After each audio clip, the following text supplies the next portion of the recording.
Plano de leitura. Igreja Batista da Lagoinha, dia 7 de maio de 2022, ano da vitória.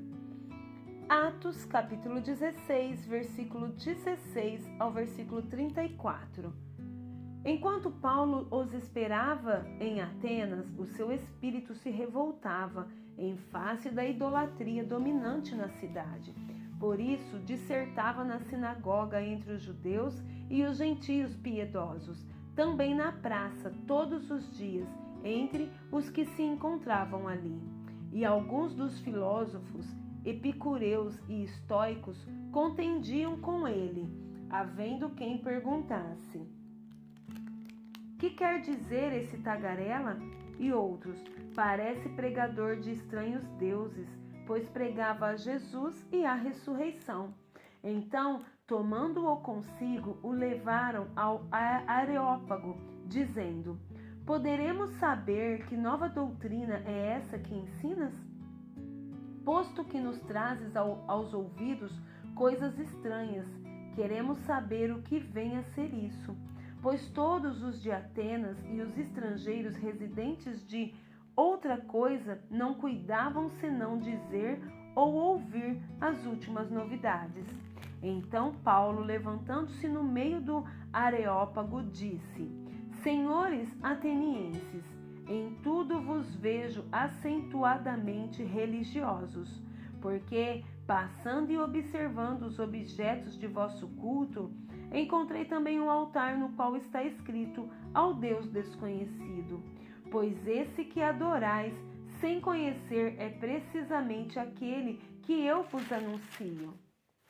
O Deus que fez o mundo e tudo o que nele existe, sendo ele Senhor do céu e da terra, não habita em santuários feitos por mãos humanas, nem é servido por mãos humanas, como se de alguma coisa precisasse, pois ele mesmo é quem a todos dá vida, respiração e tudo mais. De um só fez toda a raça humana, para habitar sobre toda a face da terra, havendo fixado os tempos previamente estabelecidos e os limites da sua habitação, para buscarem a Deus, se porventura, tateando, o possam achar, bem que não está longe de cada um de nós. Pois nele vivemos e nos movemos e existimos, como alguns dos vossos poetas têm dito, porque dele também somos geração. Sendo, pois, geração de Deus, não devemos pensar que a divindade é semelhante ao ouro, à prata ou à pedra, trabalhados pela arte e imaginação do homem. Ora, não levou Deus em conta os tempos da ignorância. Agora, porém, notifica aos homens que todos, em toda parte, se arrependam, porquanto estabeleceu um dia em que há de julgar o mundo com justiça, por meio de um varão que destinou e acreditou diante de todos, ressuscitando-o dentre os mortos. Quando ouviram falar de ressurreição de mortos, uns escarneceram e outros disseram: a respeito disso te ouviremos noutra ocasião. A essa altura, Paulo se retirou do meio deles. Houve, porém, alguns homens que se agregaram a ele e creram. Entre eles estava Dionísio, o Areopagita, uma mulher chamada Dâmaris, e com eles outros mais. Juízes, capítulo 7 e capítulo 8. Então Jerubaal, que é Gideão, se levantou de madrugada, e todo o povo que com ele estava, e se acamparam junto à fonte de Arode, de maneira que o arraial dos midianitas lhe ficava parte para o norte, no vale defronte do outeiro de Moré. Disse o Senhor a Gideão: é demais o povo que está contigo, para eu entregar os midianitas nas suas mãos. Israel poderia se gloriar contra mim, dizendo: a minha própria mão me livrou. Apregou-a, pois, aos ouvidos do povo, dizendo: quem for tímido e medroso, volte e retire-se da região montanhosa de Gileade. Então voltaram do povo 22.000 e 10.000 ficaram. Disse mais o Senhor a Gideão: ainda há povo demais. Faze-os descer as águas, e ali tos provarei. Aquele de quem eu te disser, este irá contigo. Esse contigo irá. Porém, todo aquele de quem eu te disser, este não irá contigo, esse não irá. Fez Gideão descer os homens às águas. Então o Senhor lhe disse: todo que lamber a água com a língua, como faz o cão, esse porás à parte, como também a todo aquele que se abaixar de joelho e a beber. Foi o número dos que lamberam, levando a mão à boca, 300 homens. E todo o resto do povo se abaixou de joelhos a beber a água. Então disse o Senhor a Gideão: com estes 300 homens que lamberam a água, eu vos livrarei e entregarei os midianitas nas tuas mãos, pelo que outra gente toda que se retire, cada um para o seu lugar. Tomou o povo provisões nas mãos e as trombetas. Gideão enviou todos os homens de Israel, cada um à sua tenda, porém os 300 homens reteve contigo. Estava o arraial dos midianitas abaixo dele no vale. Sucedeu que, naquela mesma noite, o Senhor lhe disse: levanta-te e desce contra o arraial, porque eu entreguei nas tuas mãos. Se ainda temes atacar, desce tu com teu moço pura ao arraial. E ouvirás o que dizem. Depois, fortalecidas as tuas mãos, descerás contra o arraial. Então desceu ele com o seu moço pura até a vanguarda do arraial. Os midianitas, os amalequitas e todos os povos do Oriente cobriram o vale como gafanhotos em multidão, e eram os seus camelos em multidão inumerável, como a areia que há na praia do mar. Chegando, pois, Gideão, eis que certo homem estava contando um sonho ao seu companheiro e disse: tive um sonho, eis que um pão de cevada rodava contra o arraial dos midianitas e deu de encontro à tenda do comandante, de maneira que esta caiu e se virou de cima para baixo e ficou assim estendida. Respondeu-lhes o companheiro e disse: não é isto outra coisa senão a espada de Gideão, filho de Joás, homem israelita. Nas mãos dele entregou Deus os midianitas e todo este arraial. Tendo ouvido Gideão contar este sonho e o seu significado, adorou e tornou ao arraial de Israel e disse: levantai-vos, porque o Senhor entregou o arraial dos midianitas nas vossas mãos. Então repartiu os 300 homens em 3 companhias e deu-lhes a cada um nas suas mãos trombetas e cântaros vazios, com tochas nelas. E disse-lhes: olhai para mim e fazei como eu fizer. Chegando eu às imediações do arraial, como fizer eu, assim fareis. Quando eu tocar a trombeta e todos os que contigo estiverem, então vós também tocareis a vossa ao redor de todo o arraial e direis: pelo Senhor e por Gideão. Chegou, pois, Gideão e os 100 homens que com ele iam às imediações do arraial, ao princípio da vigília média, havendo-se pouco tempo antes trocado as guardas, e tocaram as trombetas e quebraram os cântaros que traziam nas mãos. Assim tocaram as 3 companhias as trombetas e despedaçaram os cântaros, e seguravam na mão esquerda as tochas e na mão direita as trombetas que tocavam, e exclamavam: espada pelo Senhor e por Gideão. E permaneceu cada um no seu lugar ao redor do arraial, que todo deitou a correr e a gritar e a fugir. Ao soar das 300 trombetas, o Senhor tornou a espada de um contra o outro, e isso em todo o arraial, que fugiu rumo de Zererá até Bet-sita, até o limite de Abel-meolá, acima de Tabate. Então os homens de Israel de Naphtali e de Asser e de todo Manassés foram convocados e perseguiram os midianitas. Gideão enviou mensageiros a todas as montanhas de Efraim, dizendo: descei de encontro aos midianitas e impedi-lhes a passagem pelas águas do Jordão até Bet-bara. Convocados, pois, todos os homens de Efraim, cortaram-lhe a passagem pelo Jordão até Bet-bara. E prenderam a 2 príncipes dos midianitas, Oreb e Zeeb. Mataram Oreb na penha de Oreb e Zeeb mataram no lagar de Zeeb. Perseguiram aos medianitas e trouxeram as cabeças de Oreb e de Zeeb a Gideão, da além do Jordão. Capítulo 8. Então os homens de Efraim disseram a Gideão: que é isto que nos fizestes, que não nos chamaste quando fostes pelejar contra os midianitas? E contenderam fortemente com ele. Porém ele lhes disse: que mais fiz eu agora do que vós?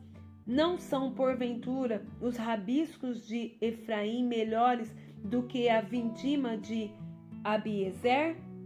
Deus entregou nas vossas mãos os príncipes dos midianitas, Oreb e Zeeb. Que pude eu fazer comparável com o que fizeste? Então, com falar-lhes esta palavra, abrandou-se-lhes a ira para com ele. Vindo Gideão ao Jordão, passou com os 300 homens que com ele estavam, cansados, mas ainda perseguindo. E disse aos homens de Sucote: dai, peço-vos, alguns pães para este que me seguem, pois estão cansados, e eu vou ao encalço de Zeba e Salmuna, reis dos midianitas. Porém os príncipes de Sucote disseram: porventura, tens já sob teu poder o punho de Zeba e de Salmuna, para que demos pão ao teu exército?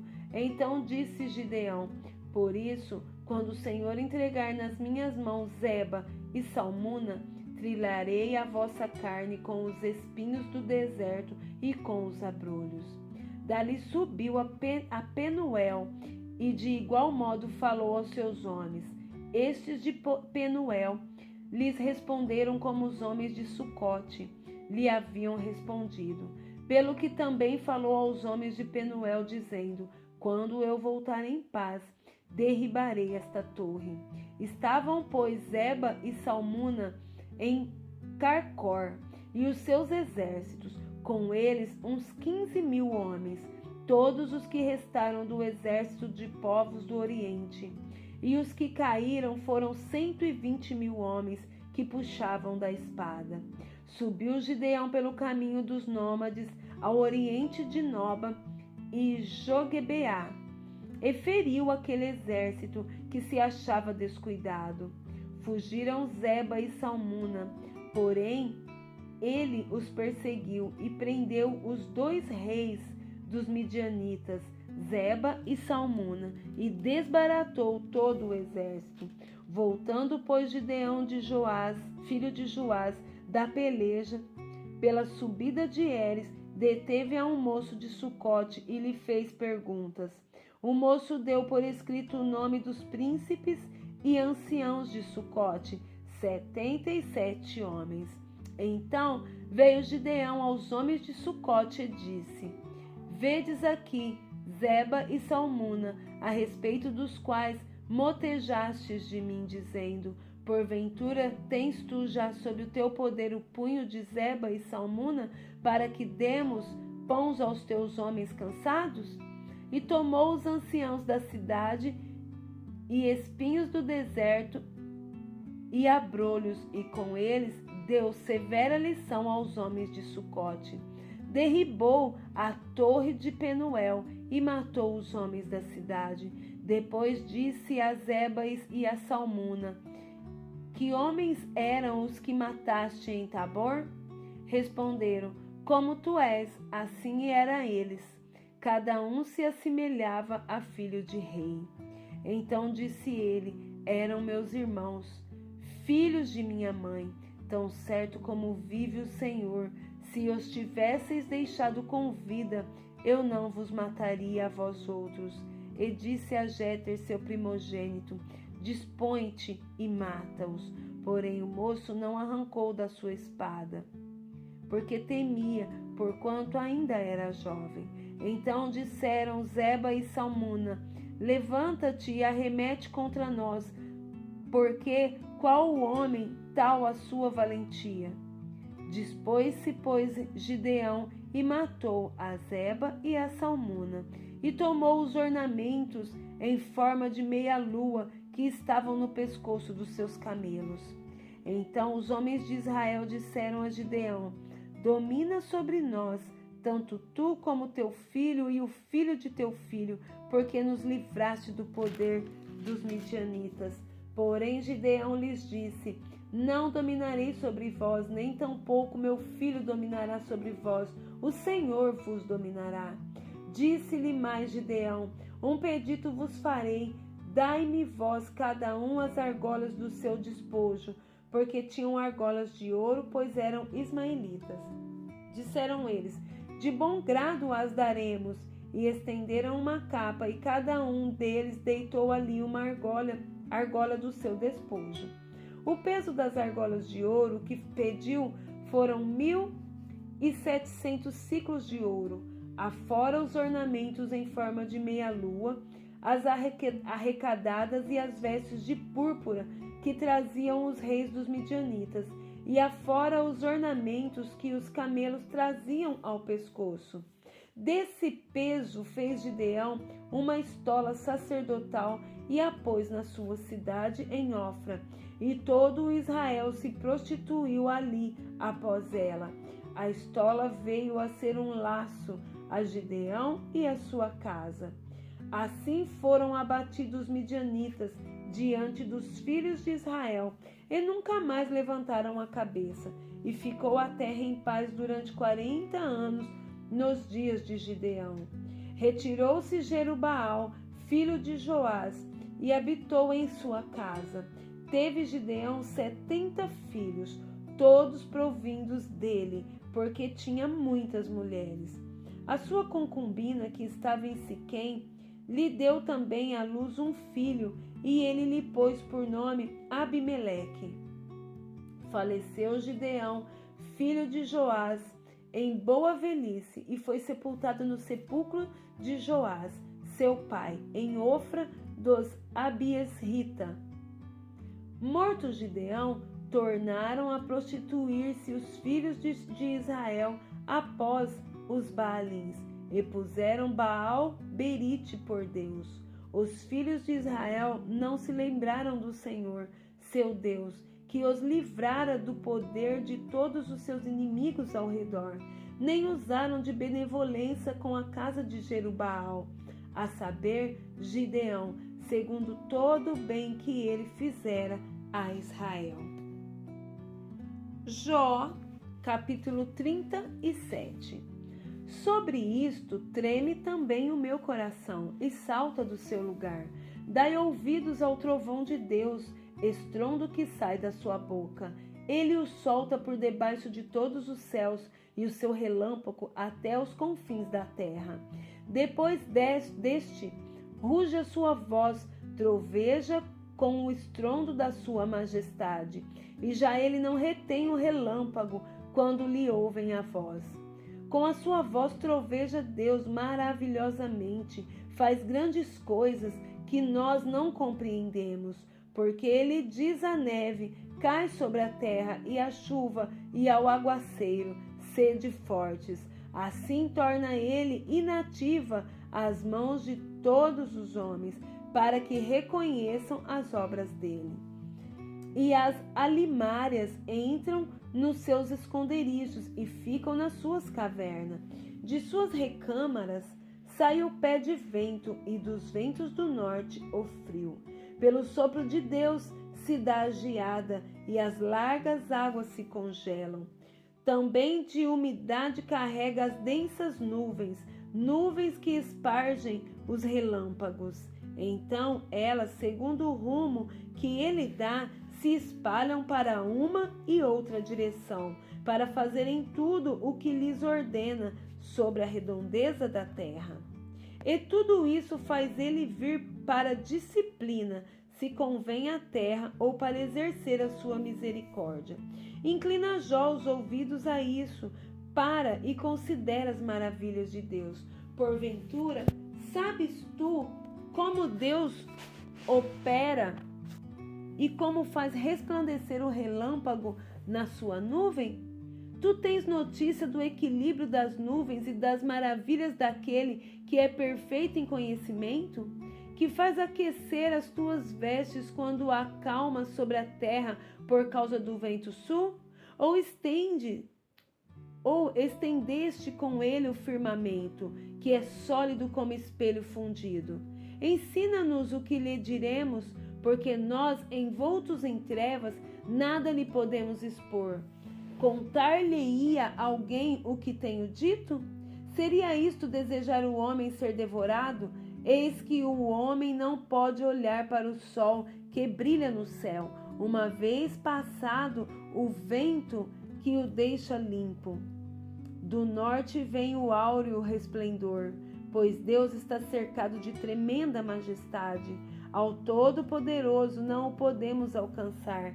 Ele é grande em poder, porém não perverte o juízo e a plenitude da justiça.